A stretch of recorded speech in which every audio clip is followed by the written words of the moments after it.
مفتی صاحب میں نے ایک بات نوٹ کی, میں سوال قاری صاحب سے پوچھ رہا ہوں, ہم یعنی میں ایک بچوں والا سوال پوچھ رہا ہوں اور بہت ہی بچوں والا سوال ہے, مگر میں مفتی صاحب علامہ صاحب جب بھی کہہ رہے ہیں امام حسن کہہ رہے ہیں, قاری صاحب امام نہیں کہتے, اس کی کوئی خاص وجہ ہے؟ آپ سیدنا حسن فرما رہے ہیں, اچھا یہ بھی سیدنا حسن نہیں, امام نہ کہنے کی کوئی خاص وجہ تو نہیں؟ نہیں کوئی خاص وجہ, یعنی ہم کہیں آپ بھی کہہ سکتے ہیں امام حسن کہہ سکتے ہیں, جیسے امام بخاری کہتے ہیں, امام حسین کہتے ہیں, امام حسن کہہ سکتے ہیں نا, لیکن امام علی نہیں کہتے. ایک یعنی چل نہیں رہا نا, ایک کہاں یعنی رواج میں, معاشرے میں ہمارے یہاں تو چل رہا ہے. جیسے ابو بکر صدیق کو کہتے ہیں امام ابو بکر, امام عمر, کوئی نہیں کہتا. نہیں لیکن امام حسن کو تو کہتے ہیں نا, اس لیے کہہ رہا ہوں. وہ اس لیے کہتے ہیں کہ ایک طبقے کے وہ امام ہیں جو 12 امام چلے آ رہے ہیں نا, ان میں سے وہ ایک ہے. آپ کے بھی امام ہیں جی جی, حضرت علی امام کا. دیکھیں اس معنوں میں جو آپ پوچھ رہے ہیں نا کہ کیوں, تو اس کا میں نے جواب دیا کہ ایک طبقے کے وہ باقاعدہ امام ہیں, جس طرح 12 سلسلے چلے آ رہے ہیں. ماشاءاللہ. سب سے پہلے تو آیت تطہیر سورۃ الاحزاب کی آیت نمبر 33 ہے. اعوذ باللہ من الشیطان الرجیم, بسم اللہ الرحمن الرحیم, انما یرید اللہ لیذھب عنکم الرجس اہل البیت ویطہرکم تطہیرا. ایک دن نبی صلی اللہ علیہ وآلہ وسلم اپنے گھر سے اس حال میں برآمد ہوئے کہ آپ نے کالے رنگ کی مرکز چادر اوڑھی ہوئی تھی. اتنے میں حسن ابن علی آئے, آپ صلی اللہ علیہ وآلہ وسلم نے انہیں اپنی اس کالی چادر کے نیچے لے لیا.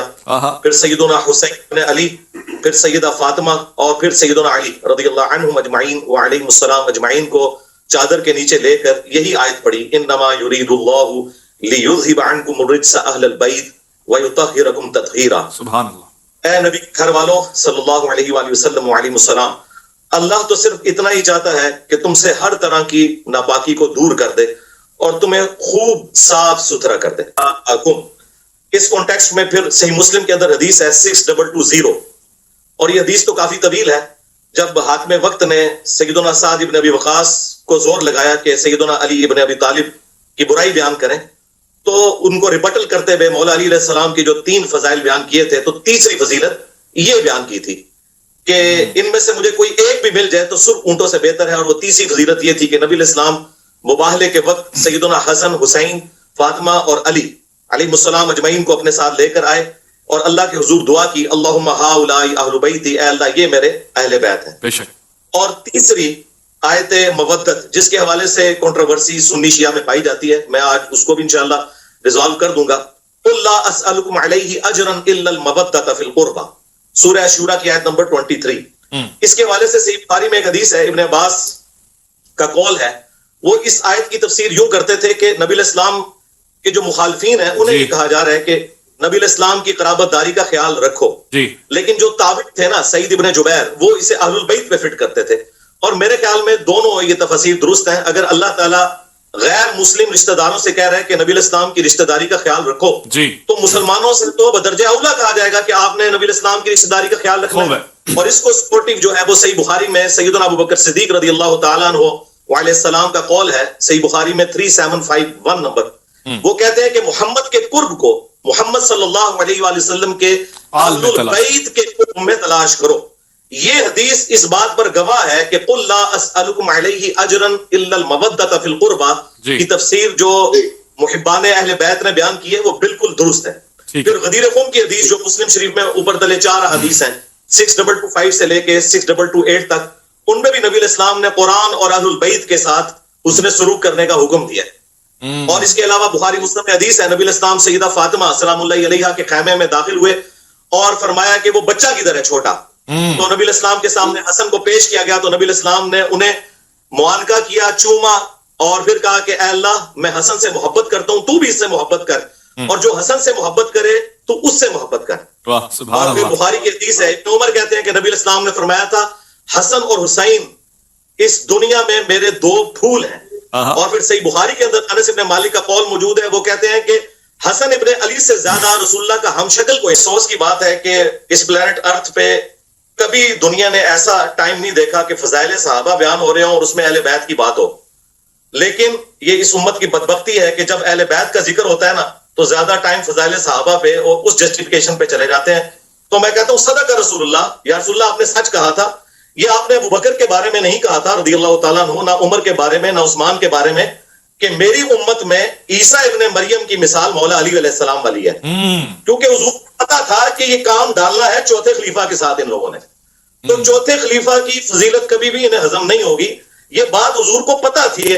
مسند احمد میں حدیث ہے المعجم الکبیر طبرانی کے اندر اور مشکات کے اندر کہ علی تیری محبت میں غلو کر کے جو ہے وہ گمراہ بھی ہوگا ایک فرقہ اور جہنم میں جائے گا اور تجھ سے بغض رکھ کے بھی ہوگا. اب ہم نے محبت والے تو ہمیں ماشاءاللہ بچپن سے پڑھائے جاتے ہیں. یہ بغض والے کون سے؟ بغض والے وہ ہیں جو کہ محبت والوں کا رد کر رہے ہوتے ہیں. ان کے اندر پھر وہ اتنا غلو آتا ہے کہ انہیں چیزیں ہضم نہیں ہوتی. جیسا کہ ان کو کہا تھا صحیح. جب رسول اللہ علیہ وسلم سے کہا گیا تو آپ نے فرمایا فاطمہ کیا تو یہ پسند نہیں کرتی کہ جس سے تیرا باپ محبت کرتا ہے تو بھی اس سے محبت کرے. یعنی اصل محور جو ہے وہ اللہ کا رسول ہے. یعنی اپنی بیٹی سے بھی کہا کہ میں بھی عائشہ سے محبت کرتا ہوں لہذا تو دوسروں کی سفارشیں نہ لا تو بھی اس سے محبت کر. صحیح. اب یہ جو بات کی صحیح بخاری میں جو مولانا صاحب نے حدیث پیش کی کہ نبی علیہ السلام سے جب پوچھا گیا سب سے بڑھ کر محبوب کون تھا تو سب سے بڑھ کر محبوب بیوی سے بھی پوچھ لیں. سیدہ عائشہ کے بارے میں المستدرک للحاکم کے اندر حدیث موجود ہے. اما عائشہ سے کسی نے پوچھا بتائیے کہ نبی علیہ السلام کو اپنے صحابہ میں سب سے بڑھ کر محبوب کون تھا تو انہوں نے کہا کہ فاطمہ سلام اللہ علیہا. بخاری مسلم حدیث ہے فاطمہ میرے جگر کا ٹکڑا ہے. جب انسان کسی کی فضیلت بیان کرتا ہے نا تو اولاد کے بعد ہی اس کا ذکر کر رہا ہوتا ہے. یہ انڈرسٹوڈ ہوتا ہے. گھر والے پہلے نمبر پہ ہوتے ہیں. پھر انہوں نے پوچھا نہیں مردوں میں بتائیں تو انہوں نے کہا کہ مردوں میں فاطمہ کا شوہر علی ابن ابی طالب جو کہ کثرت سے روزے رکھنے والے اور شب بیداری کرنے والے تھے. الحمدللہ یہ میری ماں نے بیان کیا ہے سلام اللہ علیہا. تو یہ سارے فضائل ہیں لیکن ہمیں دیکھنا چاہیے کہ جب اہل البیت کی بات ہو تو ہم اسپیسیفکلی اپنی گفتگو کو اس پہ رکھیں اور دوسری طرف نہ ہم چل پڑیں. وہ ہمیں ضرورت نہیں ہے. وہ فضائل صحابہ ماشاءاللہ پچھلے 1000 سال سے فضائل صحابہ کانفرنسز ہو رہی ہیں اور بڑا ذکر ہو چکا ہے اللہ کے فضل سے اس کے اوپر. اس وقت جو ہے اہل بیت کے حوالے سے کوشش ہے کریں کہ بھئی اہل بیت کے ساتھ جن لوگوں نے ظلم کیا اہل بیت کے بارے میں تھا کہ میں تمہیں خوف دلاتا ہوں میرے بعد ان کے ساتھ اس نے سلوک کرنا غدیر کی حدیث میں. تو اہل بیت کے حوالے سے ہمیں سینسٹیو ہونا چاہیے. یہ حدیث حضرت علی کے بارے میں ہے اور آخری میں حدیث بیان کروں جس کی 32 اسناد موجود ہیں جامع ترمذی میں. جی ایک تو ہے اللہ کا محبوب جی ایک ہے اللہ کے محبوب کا محبوب. جی نبی علیہ السلام کے سامنے ایک بھنا ہوا پرندہ لایا گیا اسے حدیث طائر کہتے ہیں. نبی علیہ السلام نے کہا اے اللہ میرے ساتھ اس شخص کو بھیج یہ پرندہ کھانے کے لیے جو اس مخلوق میں سب سے بڑھ کر تجھے محبوب ہے. اللہ اکبر. تو سیدنا علی رضی اللہ تعالیٰ عنہ تشریف لے آئے اور پھر ساتھ بیٹھ کے بھنا ہوا پرندہ کھایا. تو ایک اللہ کے محبوب ہے اور ایک اللہ کے محبوب ہے. الحمدللہ. تو فضائل سب کے ہیں لیکن جب ہم آج بات کر رہے ہیں تو انشاءاللہ صلح حسن میں بھی انشاءاللہ جب آپ سوال پوچھیں گے تو میں انشاءاللہ صلح حسن سے بھی پردہ اٹھاؤں گا کہ صلح حسن کی آڑ کے اندر جس طریقے سے امام حسین علیہ السلام کی شخصیت کو ملائن کیا جاتا ہے حضرت علی کی گستاخیاں کی جاتی ہیں تو میں اس صلح کا بالکل پول کھولوں گا بخاری ابو داؤد ترمذی کی روشنی میں انشاءاللہ حقائق پبلک کے سامنے رکھوں گا لیکن جب آپ سوال کریں گے تب انشاءاللہ. انجینئر صاحب نے اگرچہ ہمیں نام نہیں لیا کسی کا لیکن ٹارگٹ تو کیا. اس میں یہ کہ انہوں نے یہ بات چھیڑی کہ جب فضائل اہل بیت کی بات ہو تو یہ خواہ بیچ میں صحابہ کو گھسیڑ کر اس سے جو ہے وہ علیحدگی کا اختیار کرتے. تو کیا یہ کام انہوں نے آج نہیں کیا کہ یعنی صحابہ کی تعریف ان کو برداشت نہیں ہوئی اور اس کو تنقید کا نشانہ بنا موضوع امام حسن علیہ السلام. یہ کوئی موضوع میں یہ کوئی شرعی حکم ہے آج کے دن صحابہ کی تعریف نہیں ہوگی صرف حضرت حسن کی تعریف. دیکھیے حضرت حسن کہ جو جس نظریے پہ اور جس موقع پہ آپ نے یہ سلو فرمائی ہے یہ حضرت امام حسن کی آپ فتح بھی اس کو کہہ سکتے ہیں.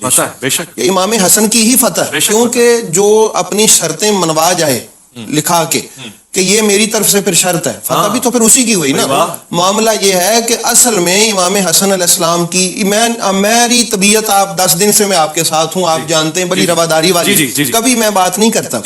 میں سمجھتا ہوں امام حسن علیہ السلام کائنات کی مظلوم ترین شخصیت ہے. امام حسین علیہ السلام کے قاتلوں کو اور ان کے ساتھ زیادتی کرنے والوں کو تو ہم نام لے کے بھی کئی کچھ کر دیتے ہیں لعنت بھی کرتے ہیں اور ان کے لیے ہم کہتے ہیں ہاں جی برات کا. امام حسن علیہ السلام وہ مظلوم شخصیت ہے کہ کہاں ان کا کس جگہ پہ ان کا خون تلاش کریں.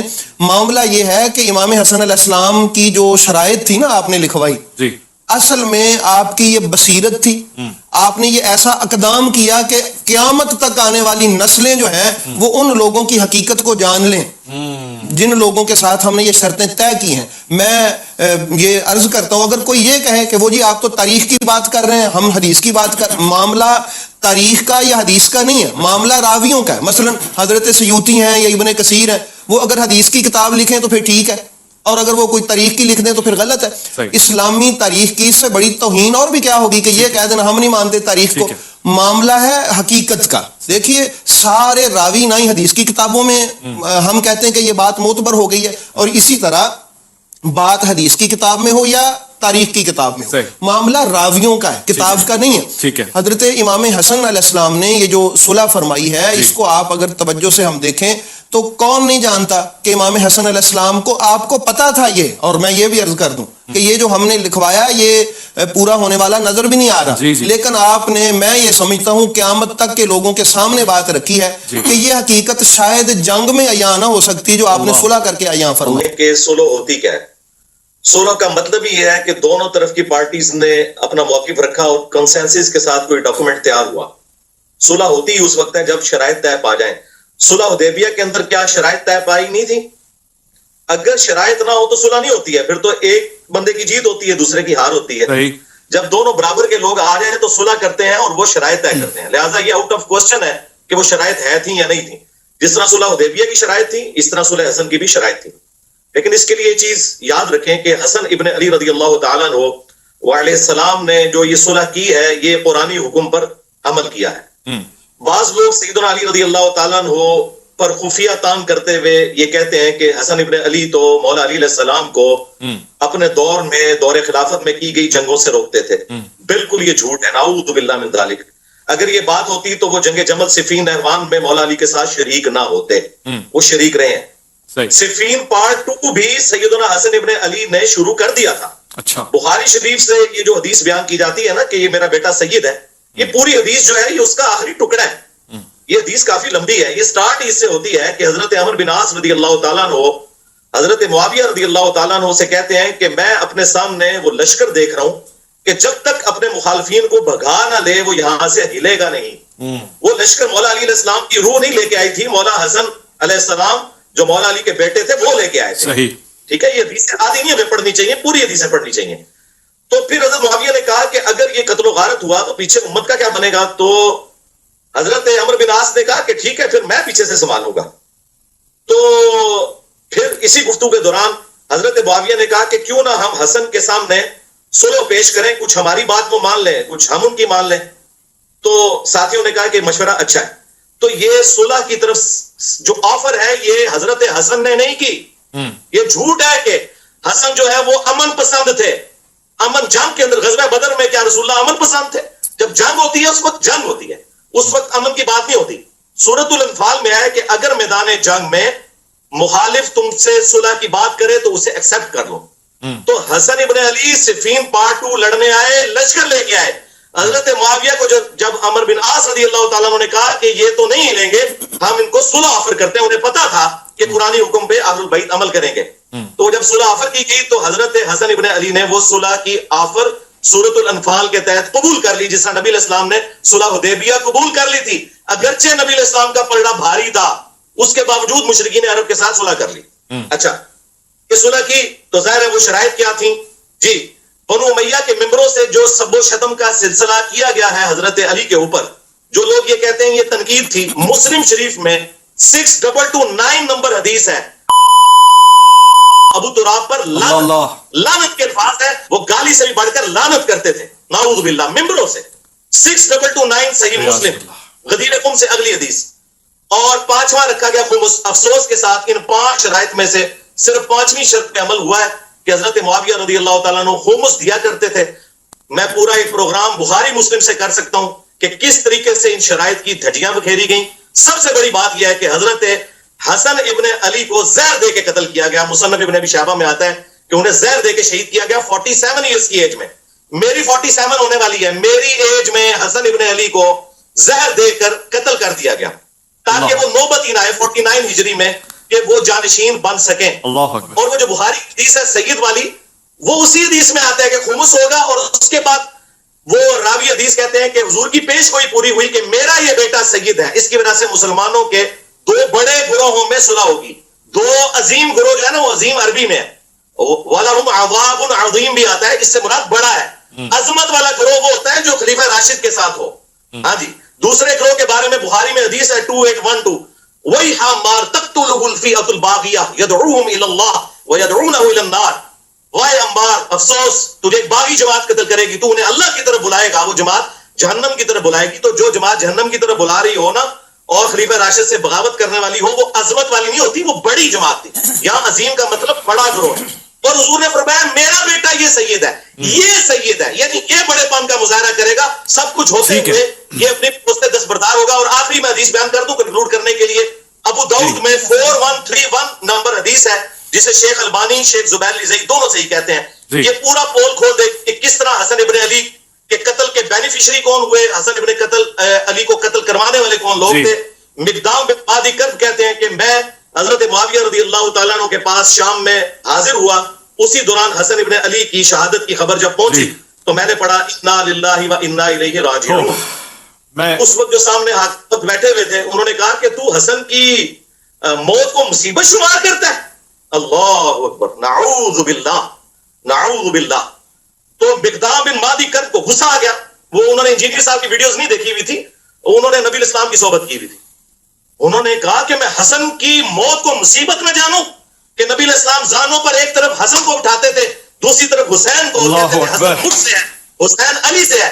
واضح ہو گیا. بس میں نے انجینئر صاحب جو گفتگو سنی ہے، تاریخ نہیں ہے. 4131 میں نے انجینئر صاحب جو گفتگو سنی اس وقت جو آپ بیان فرما رہے ہیں، حدیث ہے کہ اللہ تعالیٰ کو حلال چیزوں میں سب سے ناپسندیدہ طلاق ہے. جی یہ کیسے ہو سکتا ہے کہ حسن ابن علی جو ہے وہ 2 یا 3 دن کے لیے کسی کو بیوی بنائے اور پھر طلاق دے دیں؟ یعنی وہ 200 یا 120 شادیاں، اس قسم کی روایتیں ہیں مولا حسن علیہ السلام کی طرف منسوب کرنا، یہ صراحتاً میں سمجھتا ہوں گستاخی ہے. اور اس گستاخی کو جس طریقے سے لوگ جسٹیفائی کرنے کی کوشش کرتے ہیں وہ بالکل غلط ہے. یہ چیز بالکل قرآن و سنت کے منافی ہے، ان کی شخصیت کے اندر بالکل نہیں بیٹھتی. ابو العلا مودودی صاحب نے اپنی کتاب خلافت و ملوکیت میں معاویہ کے وہ جو منحوس کام تھے جس نے شروع کروائے، جس نے اپنے دور خلافت میں جن مردود کاموں کو، منحوس کاموں کو، مکروہ کاموں کو، ناجائز اور حرام کاموں کو جو اس نے شروع کیا تھا، تو اب انہوں نے ایک لمبی فہرست بنائی ہے معاویہ کے کارناموں کی.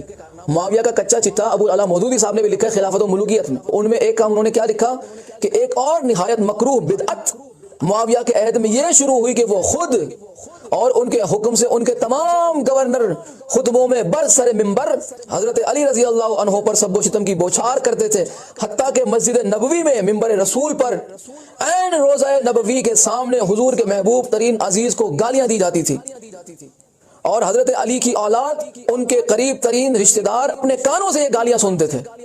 اللہ اکبر. کہ امام حسن علیہ السلام کی اور خاندان رسول کی موجودگی میں معاویہ اور اس کے چیلے چپاٹے کرچے اور پالتو کتے مولا علی علیہ السلام کو کھلے عام گالیاں دیتے تھے. خاندان